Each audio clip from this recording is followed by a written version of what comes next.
Hello दोस्तों, मेरा नाम है शहजाद और आपका अपने चैनल में बहुत बहुत स्वागत है।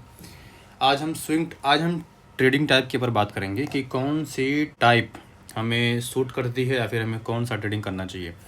बेसिकली बहुत सारे कंटेंट हैं, बहुत सारे टॉपिक हैं जिन पे हम बात कर सकते हैं, लेकिन हम डे ट्रेडिंग और स्विंग ट्रेडिंग के ऊपर आज हम बात करेंगे कि इन दोनों में बेटर कौन है, आपको कौन सा ट्रेडिंग करना चाहिए और प्रॉफिट पोटेंशियल किस में ज़्यादा हो सकता है। ठीक है ना। तो सबसे पहले हम इनके कुछ पॉइंट्स वगैरह हैं उनको कवर कर लेते हैं, फिर हम आगे बढ़ेंगे। Points number 1, time frame. जो डे ट्रेडिंग होती है उसको हम बोलते हैं इंट्राडे। 1 मिनट, 5 मिनट, 15 मिनट और 1 घंटे, इस टाइम फ्रेम पे हम ट्रेड करते हैं। जैसे कि अगर हमें डे ट्रेडिंग करनी है तो हम 1 घंटे के चार्ट पे पहले हम चार्ट को एनालाइज करेंगे और उसके बाद में हम 15 मिनट या फिर आधे घंटे के चार्ट पे हम अपना ट्रेडिंग सेटअप बनाएंगे। ठीक है ना। और जब हम ट्रेडिंग सेटअप बना लेंगे तो उसको हम 5 मिनट के चार्ट पे या फिर 15 मिनट के चार्ट पे हम ट्रेड की एंट्री और एग्जिट जो पॉइंट होता है ना उसको डिफाइन करेंगे। ये हो गया हमारा डे ट्रेडिंग। अब स्विंग ट्रेडिंग क्या होती है, इसको हम डेली और वीकली पे एनालाइज करते हैं कि डेली के कैंडल में जो प्राइस का मूवमेंट है वो क्या है, वो किस तरफ है मूव कर रहा है प्राइस। ठीक है ना। चलिए होल्डिंग पीरियड हम समझ लेते हैं कि मिनट्स टू फ्यू आवर्स, इसको हम कह सकते हैं कि विद इन वन डेज के अंदर ही हमें ये ट्रेड को ना क्लोज करना पड़ता है। अगर हमने आज ही ट्रेड को लिया हुआ है तो विद इन 1 डे इसको हमें क्लोज करना पड़ेगा। और अगर हम क्लोज नहीं करेंगे तो इंडियन मार्केट में या किसी भी स्टॉक मार्केट में ये खुद ब खुद क्लोज हो जाता है। लेकिन अगर हम फॉरेक्स मार्केट की बात करें तो ये क्लोज नहीं होता है। लेकिन जो इंट्राडे, जो डे ट्रेडिंग की परिभाषा होती है, जो उसका डिफिनेशन होता है ना, वो यही कहता है कि आपको विद इन 1 डे ट्रेड को क्लोज करना पड़ेगा, तो वो इंट्राडे या डे ट्रेडिंग के क्राइटेरिया में फिट होगा। स्विंग ट्रेडिंग को हम कितना होल्ड करते हैं, 2 to 10 डेज, इतना हम उसको होल्ड करते हैं। यानी कि कम से कम 1 दिन से ज़्यादा हो उसका होल्डिंग पीरियड। कभी कभी क्या होता है कि जब हम गोल्ड में ट्रेड करते हैं या फिर किसी फॉरेक्स पेयर में अपना ट्रेडिंग सेटअप ढूंढते हैं और उसको करते हैं ना, तो वो 1 से 2 दिन के अंदर ही हमारा टीपी हिट हो जाता है। ठीक है ना। तो उसको भी हम क्लोज कर देते हैं। लेकिन मतलब कहने का मतलब ये है, कभी कभी तो विद इन 1 डेज के अंदर ही क्लोज हो जाता है। लेकिन कहने का मतलब ये है कि जो उसका एक तरह से मोटा मोटा क्राइटेरिया है ना, वो 2 से 10 दिन होना चाहिए। मतलब 2 दिन से ज़्यादा होना चाहिए, या फिर हम कह सकते हैं कि 1 दिन से कम तो ज़्यादा होना चाहिए होल्डिंग पीरियड। चलिए स्ट्रेटजी फोकस के बारे में बात करते हैं। Scalping, quick moves and momentum. जो डे ट्रेडर होते हैं ना वो इस पे फोकस करते हैं, स्कैल्पिंग करते हैं 5 मिनट पे, 10 मिनट पे, 15 मिनट में। और जो छोटे छोटे मूव्स होते हैं ना, 15 मिनट, 10 मिनट, 5 मिनट, 15 पिप्स, 10 पिप्स, 30 पिप्स, 25 पिप्स के आसपास, वो उसको कैप्चर करते हैं, मोमेंटम को कैप्चर करते हैं। यानी कि अचानक से हाई पाया कैंडल में तो वहाँ पे स्कैल्पिंग होती है। और जो स्विंग ट्रेडिंग होती है ना, वो ट्रेंड फॉलोइंग होती है, पुल बैक होती है, सपोर्ट और रेजिस्टेंस होता है, लिक्विडिटी पुल होती है, लिक्विडिटी ग्रैब होती है। ये बहुत सारी चीज़ें हैं। तो ये इसका मतलब स्ट्रेटजी होती है कि हमें कौन से स्ट्रेटजी पे कौन सा फिट करना होगा। ओके। अब चलिए चार्ट टाइम क्या होता है, needs full attention during days. Okay. इसका मतलब ये है कि हमें पूरा दिन चार्ट को क्लोजली मॉनिटर करना पड़ता है डे ट्रेडिंग में। ऐसा नहीं है, अगर ऐसा नहीं है कि आप एक बार ट्रेड ले लिए और पूरे दिन के लिए उसको छोड़ दिए तो फिर वो आपका काम करेगा नहीं। क्योंकि आपने कम छोटे टाइम फ्रेम पे, आपने 15 मिनट पे, 5 मिनट पे, 20 मिनट पे, आधे घंटे पे आपने ट्रेड को एग्जीक्यूट किया है, आपने 1 आवर पे चार्ट को एनालाइज किया है, तो फिर इसी 1 आवर के हिसाब से आपका सपोर्ट, रेजिस्टेंस मोमेंटम जो भी है आपके हिसाब से वो डिसाइड होता है। तो अगर आप इस 1 आवर के चार्ट से अगर आप अपने चार्ट को एनालाइज करते हैं, ट्रेडिंग सेटअप बनाते हैं, और अगर आप पूरा दिन छोड़ देंगे तो कहीं ना कहीं आपका SL हिट हो जाएगा। ये होता है कि आपको पूरे दिन चार्ट को देखना पड़ता है, एनालाइज करना पड़ता है, और उस एनालिसिस के बेसिस पे फिर आप अपना टारगेट और अपना एसएल फिट करते हो। स्विंग ट्रेडिंग में क्या होता है, एंड ऑफ द डे और 1 to 2x डेली चेक। यानी कि अगर आप कहें तो स्विंग ट्रेडिंग में हमने अगर एक बार सुबह को ट्रेड ले लिया तो फिर हम उसको दिन में 1-2 बार चेक कर लेंगे, या फिर हम नेक्स्ट डे चेक करेंगे, या फिर रात में चेक करेंगे। यानी कि ज़्यादा नहीं, अगर हम 1 से 2 या 3 बार भी चेक करेंगे ना तो भी हमारा काम होगा। क्यों? क्योंकि हम जो है ना बड़े टाइम फ्रेम पे काम करते हैं, या लाइक 1 आवर पे हम तो एंट्री करते हैं, और 4 आवर पे तो हम ट्रेडिंग सेटअप बनाते हैं, डेली पे हम एनालिसिस करते हैं, और वीकली पे जो हमारा पूरा प्राइस का मोमेंटम है ना उसको हम चेक करते हैं। इतनी बातें अगर हमारी समझ में आ गई तो हम आगे बढ़ते हैं। रिवार्ड रेशियो क्या होता है? Risk reward ratio small put frequent gains, यानी कि वही मैंने बताया आपको, 1:1 पे भी काम हो सकता है, 2 भी लग सकता है और 3 भी लग सकता है। लेकिन इसमें क्या है कि आप 15 से 30 पिप्स ही कैप्चर कर पाते हो, कभी कभी ये 50 तक चला जाता है, लेकिन ये रेयरली होता है, ठीक है ना, क्योंकि आप छोटे टाइम फ्रेम पे काम करते हो, जिसकी वजह से 15 से 20, 25, 30 पिप्स ही आप गेन कर पाते हो। और मॉडरेट गेन्स बट स्लोवर, इसमें क्या रहता है कि आप 200, 300, 400, 50, 60, 70 के आसपास पिप्स कैप्चर कर लेते हो, लेकिन उसमें टाइम जाता है। इसमें टाइम क्या जाता है? टाइम बेसिकली यह रहता है कि आपको कम से कम 2 दिन से ज़्यादा ट्रेड को होल्ड करना पड़ता है, और एक दिन में कोई भी फॉरेक्स पेयर या कोई भी गोल्ड की अगर हम बात करें तो 80 से लेकर के 100 तक का पिप्स का ये मूवमेंट करता है। तो अगर आपने 4 दिन भी इसको होल्ड किया और ट्रेडिंग आपके फेवर में गई ना, तो आपको 400 से 500 पिप्स देना कोई बहुत बड़ी बात नहीं है, ठीक है। अगर आप ट्रेडिंग करते हैं तो आपको इसका अंदाज़ा थोड़ा बहुत तो होगा ही। ओके, चलिए। Capital stress, high emotional and fast decision. आपको पता है कि जब आप 1 घंटे पे 15 मिनट में 30 मिनट में आप चार्ट को एनालाइज करते हो और ट्रेडिंग सेटअप बना करके एंट्री और एग्जिट की कोशिश करते हो, तो उसमें आपको डिसीजन फास्ट लेना पड़ता है। यानी कि आप कम से कम फरारी तो चला रहे हो, आप 200, 300 की स्पीड की गाड़ी चला रहे हो, यूँ समझिए, और अचानक से कोई मोड़ आया, फिर आपको मुड़ना पड़ेगा। ये डिसीजन आपको बहुत जल्दी लेना पड़ेगा, ठीक है ना। तो इसमें आपका हाई जो होता है वो मोर ट्रेड्स और more charges, sorry high emotional and fast decision. आपका अपने इमोशंस के ऊपर कंट्रोल होना चाहिए और फास्ट डिसीजन होनी चाहिए कि हमें कहाँ एग्जिट करना है, कहाँ पे एंट्री करनी है। और अगर हम स्विंग ट्रेडिंग की बात करें तो ये होता है lower stress and more patience. देखिए, स्विंग ट्रेडिंग में ना सबसे अच्छी बात क्या है कि आपको उतना स्ट्रेस रहता नहीं है, क्योंकि जो प्राइस एक्शन होता है स्विंग ट्रेडिंग में ना, वो एकदम से क्लियर विजिबल होता है कि प्राइस एक्शन कैसा काम कर रहा है। उसके बेसिस पे हम इसमें पेशेंस रखते हैं।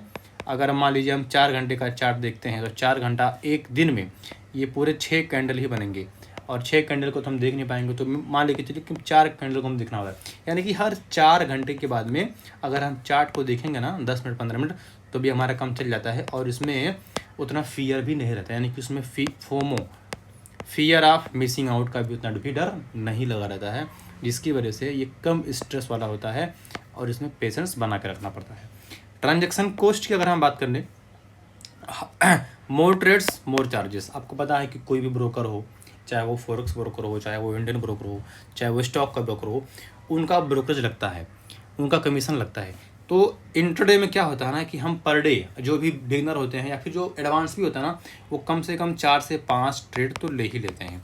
तो इस पे वो ब्रोकरेज ज़्यादा पे करते हैं। अब वो चाहे प्रॉफिट हो या फिर लॉस हो, ब्रोकर को कोई फ़र्क नहीं पड़ता कि प्रॉफिट हो रहा है कि लॉस हो रहा है। हाँ, उन्हें फ़र्क पड़ता है कि आपका कमीशन उनको मिल रहा है कि नहीं मिल रहा है। अगर उन्हें कमीशन मिलेगा तो ही आप ट्रेड को एग्जीक्यूट कर पाओगे, अदरवाइज आप नहीं कर पाओगे। तो इसमें ज़्यादा से ज़्यादा ट्रेड्स आप लेते हैं, जिसकी वजह से ज़्यादा से ज़्यादा आपको ब्रोकरेज पे करना पड़ता है। ये फॉरेक्स में या फिर स्टॉक में किसी में भी हो सकता है। Suitable for full time trader, जो भी बंदा जिसके पास 4 घंटा, 6 घंटा, 7 घंटा, 8 घंटा फुल टाइम अगर वो मार्केट को दे सकता है, तो वो डे ट्रेडिंग की तरफ मूव करता है। और ये जो स्विंग ट्रेडिंग है ये वर्किंग प्रोफेशनल या पार्ट टाइम के लिए है, लेकिन मैं ऐसा इसको नहीं मानता। मेरे हिसाब से ये दोनों ही ट्रेड्स दोनों ही टाइप के लोग कर सकते हैं। लेकिन ये जो इंट्राडे है ना, इसमें वही लोग आए जो कम से कम 5 से 10 साल का एक्सपीरियंस रखते हो, और सिर्फ एक्सपीरियंस नहीं, इन 5 से 10 सालों में कम से कम 2 से 3 साल ऐसे भी हों लास्ट के जिसमें वो कंसिस्टेंटली प्रॉफिट बना पाएँ, तो ही वो डे ट्रेडिंग की तरफ मूव करें। क्योंकि ये मार्केट किसी का नहीं है, मार्केट सबका बाप होता है। हमारी स्ट्रेटजी, हमारी तकनीक, हमारी एनालिसिस धरी की धरी रह जाती है और प्राइस अपने डायरेक्शन में मूव करना शुरू कर देता है। चलिए हम आगे बढ़ते हैं। इसके प्रोज एंड कॉन्स को हम समझ लेते हैं कि डे ट्रेडिंग के और स्विंग ट्रेडिंग के प्रोज क्या है और कॉन्स क्या है, ठीक है ना। डे ट्रेडिंग प्रोज यानी कि इसके फ़ायदे क्या हैं। डे ट्रेडिंग के फ़ायदे क्या हैं? ज़्यादा ट्रेड अपॉर्चुनिटी। आपको पता है जब भी आप ट्रेडिंग करोगे डे ट्रेडिंग में और 15 मिनट का चार्ट आप अगर आप खोल के बैठ जाओगे ना बाबू, तो आपको 1 घंटे में कम से कम 7 से 8 ट्रेडिंग सेटअप मिल जाएंगे। लेकिन वो वैल्यूएबल होंगे या फिर नहीं, वो जेन्युइन होंगे या फिर नहीं, इसकी गारंटी कोई नहीं दे सकता। लेकिन डेली इनकम जनरेट करने का चांस, मैं फिर बता दे रहा हूँ आपको कि ये डे ट्रेडिंग उसी के लिए है जो कम से कम 5 से 10 साल का एक्सपीरियंस रखता हो और कम से कम 2 से 3 ईयर्स का प्रॉफिट कंसिस्टेंटली बनाए, उसके लिए डे ट्रेडिंग है। तभी ये डेली इनकम को जनरेट कर सकता है। मार्केट पे फुल कंट्रोल, मार्केट पे फुल कंट्रोल किसी का नहीं होता है। हाँ, मार्केट को हम समझ सकते हैं और अपने नज़रिए और अपने नॉलेज के बेसिस पे उसमें हम काम कर सकते हैं। इस पे कंट्रोल ना सिर्फ मार्केट का ही होता है और किसी का भी कंट्रोल इसमें होता ही नहीं है। ओके, चलो इसके कॉन्स क्या हैं मैं देख लेता हूँ। स्ट्रेसफुल है एंड फास्ट पिच्ड है, चिंताजनक है ये हमारे दिमाग पे काफ़ी प्रेशर डालता है ये। स्क्रीन टाइम ज़्यादा है, पर डे आपको 4 घंटा 6 घंटा 7 घंटा देना पड़ेगा चार्ट के स्टडी के लिए, उस पर हमेशा फोकस बना कर रखना पड़ेगा। और इमोशनल एग्जॉस्टन का काम करता है ये, यानी कि हमारे इमोशंस की ना बैंड बज जाती है, ऐसी की तैसी हो जाती है।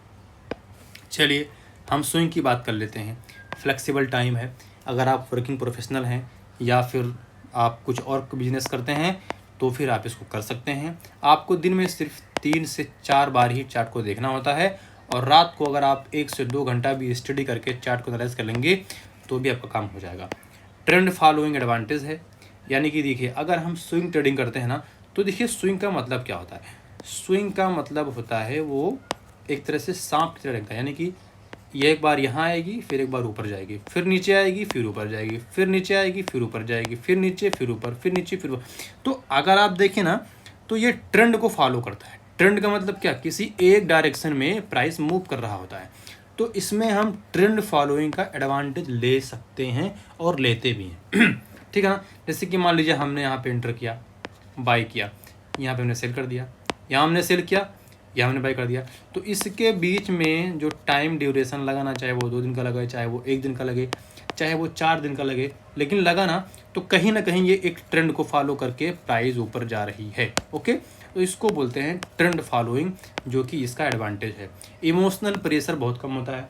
अब देखिए अगर आप 4 आवर पे चार्ट, अगर आप 4 आवर पे काम कर रहे हो तो मैं समझ नहीं पा रहा हूँ कि इसमें क्या ही आपको इमोशनल स्ट्रेस होगा। आपको दिन में 3 से 4 बार चार्ट को देखना है, बस काम आपका हो गया। इसके नुकसान क्या हैं, कौन्स क्या हैं? पेशेंस चाहिए भैया, सबसे बड़ी बात क्या है इसमें, पेशेंस चाहिए। आपको सब्र रखना पड़ेगा, आपको इत्मीनान रखना पड़ेगा कि, और आपको अपने स्ट्रेटजी पे, आपको अपने ट्रेडिंग सेटअप पे भरोसा रखना होगा, तभी ये स्ट्रेटजी, ये ट्रेडिंग टाइप आपको फ़ायदा दे सकता है। कभी ओवरनाइट का रिस्क होता ही है। कभी आपने देखा हो कि आपने आज ट्रेड को यहाँ पे बाई किया और अगले दिन जो है यहाँ पे क्लोज हो गया, मतलब यहाँ पे उसका ओपनिंग डाउन हो गया, तो इतना गैप आपका नुकसान ही है। सिग्नल कम मिलते हैं, जाहिर सी बात है अगर आप बड़े टाइम फ्रेम पे काम करोगे तो फिर आपको सिग्नल कम मिलेंगे। वहीं आपको डे ट्रेडिंग में एक ही दिन में 10 से 12 ट्रेडिंग सेटअप बन जाते हैं, लेकिन स्विंग में एक हफ्ते में 3 से 4 बनते हैं, अगर आपकी स्ट्रेटजी अच्छी है तो। चलिए हम आगे बढ़ते हैं। कौन सा चूज करें या कौन सा ट्रेडिंग किसको करना चाहिए? अगर आप फुल टाइम अवेलेबल हैं, मार्केट को दिन भर दे सकते हैं और फास्ट डिसीजन लेना पसंद है तो डे ट्रेडिंग। 80% लोग ऐसा कर सकते हैं, आज के जिस तरह से ट्रेडिंग का बहाव चल रहा है कि भाई चलो ट्रेडिंग करो, ये अपना बहुत अच्छा बिजनेस है, इसमें हम टाइम फ्रीडम, अरे बकवास है ये सब भाई, एकदम एक नंबर का बकवास है। इसमें कोई फ्रीडम नहीं है। फ्रीडम है तो उसके लिए जो मार्केट को समझता है, और वो भी अगर डे ट्रेडिंग करता है तो उसको भी 4 से 6 घंटे मार्केट को देने पड़ते हैं अपना ट्रेडिंग सेटअप ढूंढने के लिए। Trading is not a part time job. ये पार्ट टाइम जॉब नहीं है बाबू, ये फुल टाइम वर्किंग भी है। जिस तरह से बहुत सारे बिजनेसेस हैं उसी तरह से ट्रेडिंग भी एक फुल टाइम बिजनेस है। अब बिजनेस में बिजी रहते हैं लेकिन मार्केट में इन्वेस्टेड रहना चाहते हैं तो स्विंग ट्रेडिंग आपके लिए बेस्ट है। देखिए, बिजनेस जो होता है, जैसे ही आप अलग अलग बिजनेसेस को कंट्रोल करते हैं ना, उसको मैनेज करते हैं, उसमें टाइम देते हैं, वैसे भी ट्रेडिंग एक बिजनेस है, एक प्रोफेशन है। बाकी प्रोफेशन की तरह ये भी एक प्रोफेशन है, और अगर इसमें आप अच्छे से काम करेंगे तो फिर ये आपको प्रॉफिट देगा और आपको पैसा बना के देगा। लेकिन ये एक पार्ट टाइम जॉब नहीं है बाबू। इसको आप पार्ट टाइम जॉब मान के चलेंगे तो फिर आपका कुछ भी नहीं होने वाला। ओके, तो इतना मान के चलिए आप। बाकी फाइनल एडवाइस मैं आपको देता हूँ कि कंक्लूजन क्या निकला, दोनों ही प्रॉफिटेबल हो सकती हैं, लेकिन उसके लिए क्लियर स्ट्रेटजी, रिस्क मैनेजमेंट और सेल्फ अवेयरनेस चाहिए। अपने रिस्पॉन्सिबिलिटी और लाइफ स्टाइल के हिसाब से आप चूज कर लो। अगर आप अभी नए हो तो पहले स्विंग करो, और कुछ साल के बाद में जब आपको मार्केट समझ में आने लगे और वहाँ से आप स्विंग से आप पैसा बनाने लगो तो फिर आप डे में शिफ्ट हो सकते हो। वीडियो को बंद करने से पहले आपसे एक रिक्वेस्ट है, एक अपील है कि अगर आप हमारे चैनल पर नए हैं तो चैनल को सब्सक्राइब करो, लाइक करो और शेयर करो। और अगर कोई क्वेश्चन है तो उसको कमेंट बॉक्स में पूछो, और आपके हिसाब से दोनों ट्रेडिंग टाइप कैसा होना चाहिए इसके बारे में बताओ। और अगर कोई क्वेश्चन है तो उसको प्लीज़ पूछो। बाकी हमारी टीचिंग आपको कैसी लगती है इसके बारे में बताओ, और अगर कोई कमियां हैं तो उसको हम दूर करने की कोशिश करेंगे। मिलते रहिए, पढ़ते रहिए, बने रहिए। आपका बहुत बहुत शुक्रिया। Thank you.